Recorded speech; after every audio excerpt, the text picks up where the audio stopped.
Pi Network White Paper. Selama bertahun-tahun, Pi Network menjadi salah satu proyek paling kontroversial di dunia cryptocurrency. Di satu sisi, jutaan orang percaya bahwa Pi sedang membangun sesuatu yang berbeda, sesuatu yang bisa mengubah arah ekonomi digital. Namun di sisi lain, banyak yang mencibir dan menyebut Pi hanya sebagai mimpi panjang, proyek tanpa masa depan, dan janji yang tidak pernah terbukti. Kontroversi ini muncul karena sebagian besar orang hanya melihat Pi dari permukaan. Mereka menilai dari rumor, asumsi, dan informasi yang terpotong-potong. Mereka menilai dari apa yang belum terjadi, bukan dari apa yang sedang dikerjakan. Padahal sejarah selalu mengulang pola yang sama. Bitcoin dulu dianggap permainan, internet pernah disebut ide gila, dan email dulu diejek sebagai teknologi yang tidak berguna. Setiap inovasi besar selalu terlihat seperti lelucon, sampai hari ketika kenyataan membuktikan sebaliknya. Hari ini, Pi berada pada momen kritis itu. Momen ketika banyak orang berhenti mencari fakta, dan mulai meremehkan tanpa memahami apa yang sebenarnya sedang dibangun. Karena satu hal yang sering terlupakan adalah, white paper terbaru Pi bukan sekadar dokumen teknis. Ini adalah strategi besar untuk membangun fondasi hukum, ekonomi, dan teknologi yang kokoh. Dan inilah pertanyaan yang harus kita pikirkan bersama. Apa sebenarnya yang sedang dibangun oleh Pi? Dan mengapa bisa sangat berbahaya jika kita menilai tanpa memahami?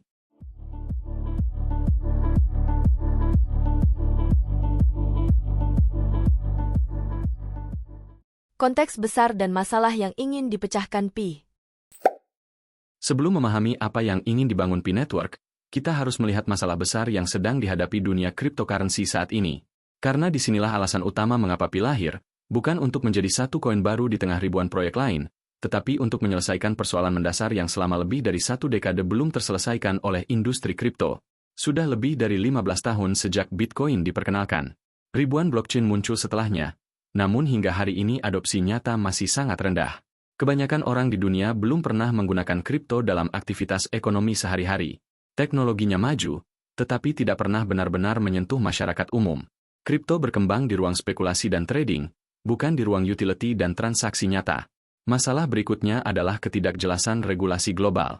Banyak negara menahan atau membatasi penggunaan kripto karena tidak ada standar hukum yang konsisten. Akibatnya, inovasi berjalan sendiri, sementara sistem finansial tradisional tetap berada di jalurnya tanpa integrasi yang berarti. Dan yang paling penting, blockchain masih terlalu rumit bagi orang biasa. Untuk menggunakan kripto, seseorang harus memahami private key, gas fee, exchange, bridging, dan berbagai proses teknis yang tidak ramah bagi 99% pengguna baru.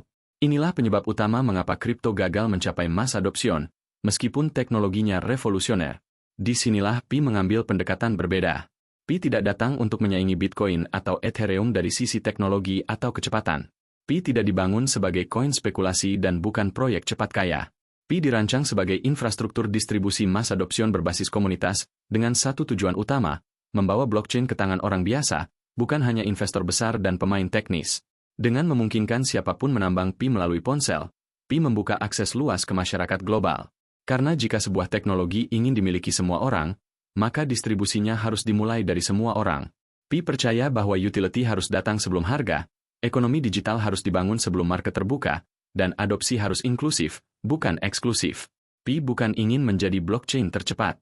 Pi ingin menjadi blockchain yang paling mudah diakses, paling sesuai regulasi, dan paling relevan dalam kehidupan nyata. Inilah alasan mengapa pendekatan Pi berbeda, dan mengapa banyak orang belum mampu melihat besarnya perspektif ini. Motivasi dan visi ekosistem Pi di balik white paper. Untuk memahami Pi secara benar, kita harus melihat bahwa Pi tidak hanya membangun sebuah blockchain. Pi sedang membangun fondasi untuk sebuah model ekonomi baru, model di mana nilai diciptakan melalui partisipasi dan kontribusi nyata dari komunitas global, bukan ditentukan oleh spekulator pasar atau kekuatan modal semata. Selama lebih dari satu dekade, dunia cryptocurrency dibangun dengan pola yang sama. Keuntungan terbesar hanya dinikmati oleh mereka yang masuk lebih awal dan memiliki modal besar. Akibatnya, teknologi yang seharusnya menciptakan pemerataan justru berubah menjadi arena spekulasi yang memperlebar jurang antara pemilik modal dan masyarakat umum. Disinilah Pi menawarkan pendekatan berbeda.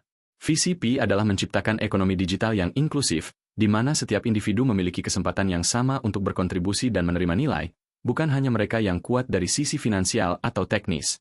Karena itulah Pi memilih mobile mining sebagai fondasi distribusi, bukan sekadar fitur teknis, tetapi keputusan filosofis bahwa teknologi masa depan harus dapat diakses siapa saja, di mana saja, tanpa hambatan modal atau kompleksitas teknis. Dengan menjadikan ponsel sebagai pintu masuk, Pi mengubah pengguna biasa menjadi bagian dari ekonomi digital, bukan hanya penonton, tetapi peserta aktif. Selain distribusi inklusif, Pi membangun Trust Graph, sebuah jaringan kepercayaan berbasis hubungan manusia.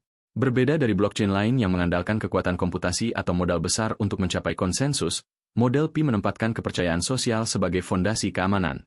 Pendekatan ini menempatkan Pi pada medan pembangunan yang berbeda, bukan sekadar persaingan angka-angka teknis, tetapi pembangunan kepercayaan sebagai dasar ekonomi masa depan.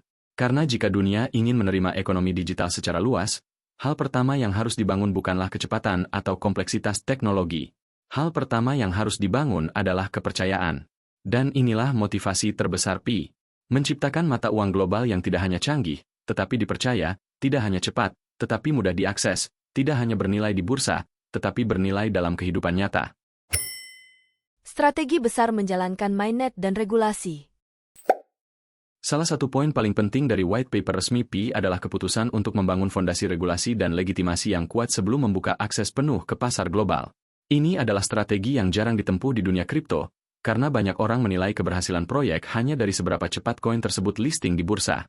Tetapi Pi memilih jalur yang berbeda, bukan mengejar kecepatan, melainkan memastikan dasar hukum yang kokoh agar ekosistemnya dapat bertahan dan diterima secara luas. Inilah alasan Pi menempuh jalur MiCA, kerangka regulasi aset kripto paling komprehensif di Uni Eropa, yang menjadi standar legal bagi bank, lembaga keuangan, regulator internasional, dan sektor ekonomi real. Memenuhi standar MiCA berarti membuka peluang untuk diterima secara resmi oleh institusi yang sebelumnya tidak dapat tersentuh oleh proyek kripto tanpa regulasi. Karena itu, Uni Eropa menjadi bagian penting dari strategi Pi, bukan karena sekadar label, tetapi karena Eropa hari ini memimpin regulasi Web3, dan banyak negara lain sedang mengikuti model yang sama. Jika sebuah aset digital mampu diterima secara legal di Eropa, peluang untuk diterima secara global menjadi jauh lebih besar. Inilah perbedaan paling mendasar antara Pi dan banyak proyek kripto lain. Banyak proyek memilih terburu-buru listing untuk menciptakan hype, lalu berakhir pada siklus pump and dump tanpa utilitas nyata. Pi melakukan kebalikannya, membangun legitimasi terlebih dahulu, baru membuka pasar ketika fondasi sudah siap.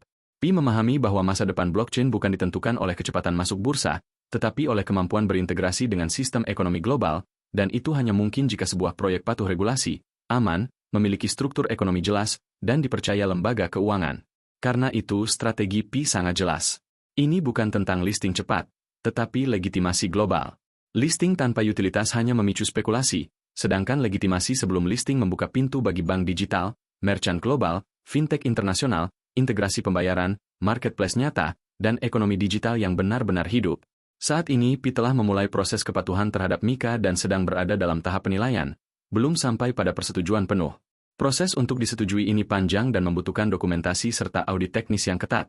Dan inilah alasan mengapa perkembangan terlihat lambat dari luar. Tetapi seperti membangun fondasi sebuah gedung besar, fase awal memakan waktu, namun ketika selesai bangunannya bisa berdiri untuk puluhan tahun. Dan ketika fondasi legal sudah kuat, nilai tidak perlu dipromosikan dan tidak perlu dibuat-buat. Nilai akan tumbuh melalui utilitas dan kepercayaan, bukan rumor atau spekulasi. Pi sedang membangun sesuatu yang mungkin tidak terlihat oleh mereka yang hanya fokus pada harga hari ini, tetapi sangat jelas bagi mereka yang berpikir jauh ke depan. Tokenomics dan distribusi Pi, realitas yang sering diabaikan. Salah satu kesalahpahaman terbesar tentang Pi adalah mengenai supply. Banyak orang melihat jumlah koin yang besar, lalu langsung menyimpulkan bahwa nilainya pasti rendah, tanpa memahami logika ekonomi dan strategi distribusi di baliknya. Padahal dalam ekonomi digital, angka supply bukan penentu nilai. Kepercayaan, utilitas, dan ukuran jaringanlah yang menentukan value sebuah aset. Bitcoin bukan bernilai puluhan ribu dolar hanya karena supply-nya terbatas. Bitcoin bernilai karena dipercaya sebagai penyimpan nilai global, infrastrukturnya matang, dan digunakan dalam aktivitas ekonomi nyata. Nilai terbentuk dari utility dan kepercayaan, bukan dari angka supply itu sendiri. Pi memilih pendekatan yang berbeda dari banyak proyek kripto yang mengejar harga cepat melalui kelangkaan dan spekulasi. Pi membangun distribusi mass adoption terlebih dahulu. Distribusi luas melalui mining mobile bukan sekadar fitur teknis, tetapi strategi ekonomi, memberi kepemilikan awal kepada masyarakat global, menciptakan basis pengguna yang besar, dan membangun ekonomi yang tidak bisa dimanipulasi segelintir spekulan atau investor besar. Inilah yang sering tidak disadari publik. Supply yang besar justru dirancang untuk menciptakan stabilitas jangka panjang, mengurangi risiko manipulasi ekstrim, dan mempersiapkan ekonomi yang kuat sebelum masuk ke pasar terbuka. Jika suatu aset ingin menjadi mata uang global, maka kepemilikannya juga harus global, luas, adil, dan tidak terpusat pada sedikit pihak. Inilah alasan mengapa harga Pi belum sepenuhnya mencerminkan nilai fundamentalnya. Meskipun Pi sudah mulai diperdagangkan di beberapa bursa, tim Pi memilih urutan pembangunan yang terstruktur. Utility dulu, ekosistem merchant dulu, regulasi dulu, baru kemudian free market price discovery secara luas. Dengan kata lain, harga yang terlihat saat ini belum sepenuhnya mewakili ekonomi nyata Pi. Nilainya akan terbentuk secara alami ketika ekosistem internal dan jaringan merchant sudah matang, serta kepatuhan regulasi telah memastikan fondasi yang kokoh. Ini bukan kelemahan. Ini strategi jangka panjang yang jarang dipahami mereka yang terbiasa dengan pola hype cepat dan jatuh cepat. Jika seseorang menilai Pi hanya dari angka supply, berarti mereka masih memakai kacamata spekulasi, bukan kacamata ekonomi digital masa depan. Karena Pi tidak sedang membangun permainan harga. Pi sedang membangun fondasi untuk sebuah ekonomi global yang nyata. Ekosistem dan utilitas, bukti adopsi, bukan janji. Selama bertahun-tahun dunia kripto dipenuhi proyek yang menjual mimpi besar, white paper yang mewah, roadmap ambisius, dan janji masa depan yang gemilang. Tetapi kita sudah melihat pola yang sama berulang-ulang. Setelah token listing, tidak ada ekosistem, tidak ada pemakai nyata, dan tidak ada utilitas. Harga naik sebentar karena hype, lalu runtuh ketika kenyataan tiba, meninggalkan banyak korban spekulasi. Pi memilih jalan yang berbeda. Alih-alih terburu-buru mengejar listing, Pi membangun ekosistem ekonomi internal terlebih dahulu, tempat di mana Pi benar-benar digunakan sebagai alat tukar dalam aktivitas nyata, bukan hanya angka di grafik. Hari ini, Pi sudah memiliki marketplace internal tempat orang menggunakan Pi untuk membeli dan menjual barang maupun jasa, sistem P2P commerce yang memungkinkan transaksi digital tanpa perantara, merchant dan bisnis lokal yang mulai menerima Pi, dan ribuan aplikasi yang sedang dikembangkan oleh komunitas developer di dalam ekosistem Pi Browser. Artinya, Pi tidak sekadar menciptakan sebuah koin, Pi sedang membangun ekonomi. Strateginya jelas, memperkuat ekonomi internal terlebih dahulu, baru kemudian membuka pintu menuju ekonomi global. Sama seperti negara yang tidak mungkin membuka perdagangan internasional sebelum ekonomi domestiknya stabil, Pi tidak akan membuka free market price discovery sebelum utility dan ekosistem benar-benar siap. Ini bukan lambat. Ini adalah manajemen risiko ekonomi yang matang. Karena dunia kripto sudah memberikan banyak pelajaran pahit. Token tanpa utilitas hanya angka, dan harga tanpa fundamental hanya gelembung yang siap pecah. Dan disinilah mindset harus berubah. Koin tanpa ekonomi hanyalah angka. Ekonomi tanpa koin hanyalah konsep. Pi ingin menggabungkan keduanya untuk menciptakan ekonomi digital yang hidup, ekonomi yang melibatkan manusia, bisnis, dan nilai nyata. Inilah perbedaan antara proyek yang mengejar spekulasi, dan proyek yang membangun transformasi. Risiko dan tantangan yang harus dipahami. Tidak ada proyek besar yang berjalan tanpa rintangan. Dan Pi, yang mencoba mendisrupsi sistem ekonomi global, sedang menghadapi tantangan yang jauh lebih kompleks daripada sekadar membangun blockchain. Banyak orang hanya melihat permukaannya dan bertanya, kapan listing? Kapan harga naik? Kapan bisa dijual? Padahal tantangan nyata yang dijelaskan di white paper jauh lebih dalam. Tantangan pertama adalah regulasi global. Dunia kripto sedang berada di masa transisi besar. Eropa memperketat standar melalui MiCA, Amerika di tengah tekanan hukum, dan negara lain membangun model compliance baru. Pi memilih jalur legalitas, bukan spekulasi cepat. Tetapi jalur regulasi membutuhkan waktu, dokumentasi, audit, dan negosiasi strategis. Ini bukan perlombaan menjadi yang paling cepat, melainkan yang paling sah. Tantangan kedua adalah ancaman spekulasi dan manipulasi harga.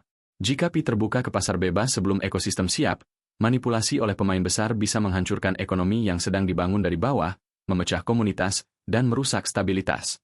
Itulah mengapa Pi membangun utilitas dan ekonomi internal terlebih dahulu sebelum membuka free market price discovery. Tantangan ketiga adalah kecepatan inovasi teknologi. Industri blockchain bergerak sangat cepat. Interoperabilitas global, ZK-Proof, integrasi AI, dan Layer 2 berkembang setiap hari. Pi harus terus berkembang agar tetap relevan dan scalable untuk miliaran pengguna. Tantangan keempat adalah skeptisisme publik. Ini bukan hal baru. Internet dulu ditertawakan, Bitcoin disebut uang palsu, transportasi online dianggap mustahil.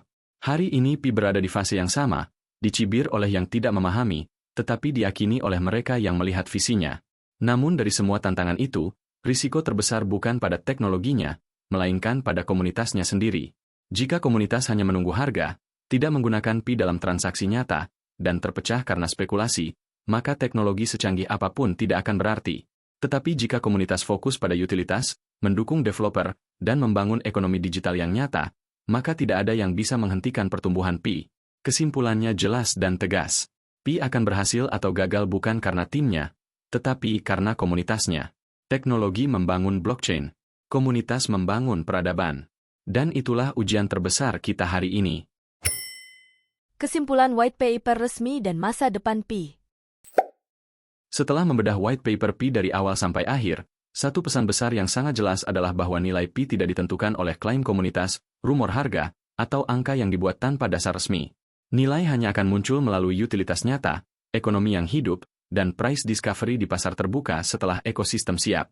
Dokumen resmi dengan tegas menyatakan bahwa harga Pi akan terbentuk secara natural melalui pasar bebas, nilai lahir dari penggunaan dalam aktivitas ekonomi nyata, distribusi luas dan utility adalah fondasi utama, tidak ada satu kalimat pun yang menyebut GCV atau janji harga tertentu. Namun kenyataan di lapangan menunjukkan betapa berbahayanya narasi harga yang tidak berdasar. Konsep harga tinggi seperti GCV lahir dari komunitas, bukan dari tim resmi, dan menciptakan ekspektasi yang tidak realistis. Banyak pionir awam mengambil keputusan finansial ekstrim, berhenti bekerja, mengambil hutang, membeli aset berdasarkan imajinasi harga. Dan ketika Open Mainnet dibuka pada 20 Februari 2025 dan harga pasar nyata awal hanya beberapa dolar, banyak yang terpukul berat. Ini luka sosial yang tidak bisa diabaikan. Akibatnya, komunitas saat ini terpecah. Ada yang masih berpegang pada narasi harga tinggi, dan ada yang berpijak pada fundamental dan utilitas. Sementara itu, dari pihak resmi, baik di website, white paper, maupun kanal komunikasi, Pi tidak pernah mengendorse GCV. Tetapi keterlambatan klarifikasi juga membuat sebagian merasa kecewa dan kehilangan kepercayaan. Jadi, apa intinya? Harga Pi bukan ditentukan oleh komunitas atau screenshot, tetapi oleh utilitas, adopsi real, dan ekonomi yang hidup. Pi tidak membangun hype, Pi membangun fundamental. Dan sekarang pertanyaannya bukan lagi soal berapa harga Pi besok, tetapi apakah kita ingin menjadi bagian dari solusi, atau bagian dari masalah? Apakah kita ingin membangun ekonomi nyata, atau menjual mimpi yang merusak? Karena keberhasilan Pi tidak bergantung pada teknologinya saja, tetapi pada komunitasnya. Jika komunitasnya dewasa, produktif, dan fokus pada utility, peluang keberhasilan sangat besar. Jika komunitasnya terjebak mimpi harga, terpecah, dan saling menjatuhkan, maka tidak ada teknologi yang cukup kuat untuk menyelamatkan. Saya tidak meminta Anda percaya. Saya mengajak Anda berpikir jernih, mempelajari fakta resmi, dan membangun masa depan dengan tindakan, bukan fantasi. Karena masa depan tidak datang kepada mereka yang menunggu, tetapi kepada mereka yang membangun. Selamat datang di bab berikutnya, Ekonomi Digital Manusia.